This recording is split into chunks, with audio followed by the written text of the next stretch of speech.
Hey, good morning, Ram family. It's Dr. Kuhn with a Friday, April 17th update. Going to keep it short this morning.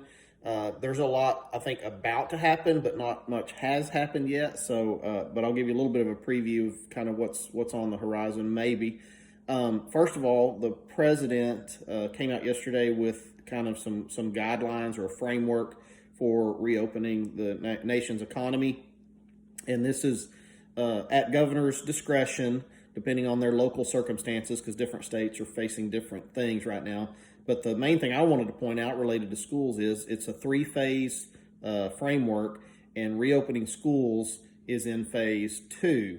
And there are certain benchmarks in terms of a downward trajectory in the number of cases that have to be met, or that should be met, before you move into phase two.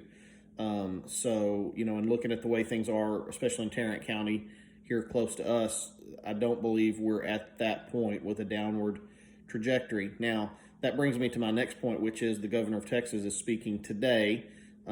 I've heard it could be at noon or at 2 o'clock, so we're not sure exactly when, and I have no idea what he's going to say. There has been no word leaked out of whether he's going to say they're closing schools for the rest of the school year, or whether they're going to approve opening schools in certain places that don't have, as many cases or as much growth in cases. Just don't know what he's going to say. So we are watching that today very closely. Excuse me. I'm in conversations with my leadership team. I'm also in conversations with other school leaders in our county and other counties around us.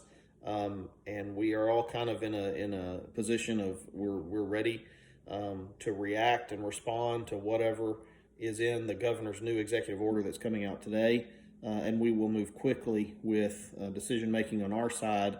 The other thing I'll tell you that we are working on in Mineral Wells, and this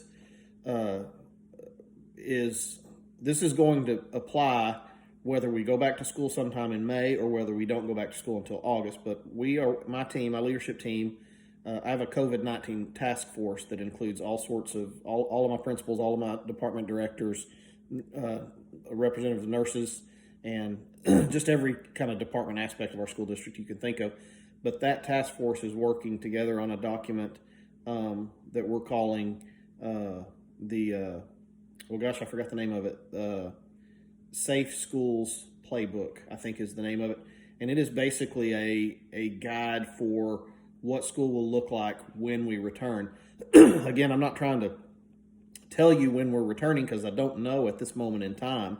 I think we will know soon, and you'll know soon, because as soon as I communicate, as soon as we make the decision, then I will communicate it to folks internally, my staff, and Region 11 and the Texas Education Agency, and then I'm immediately going to communicate to the public. Of course, I'll communicate to the board before anybody else.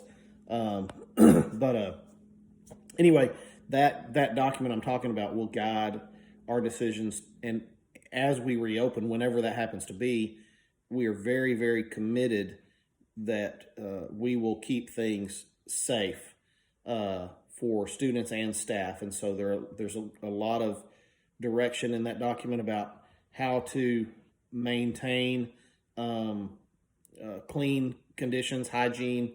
There will be some things in there about social distancing. There'll be some things in there about how to handle staff members or students who are potentially exposed. So that document's going to take a while to get done, but just know that we are now starting to game plan for return to school in a very, very safe way. So anyway, that's kind of our update for today. Have a great day. Have a great weekend. Thanks.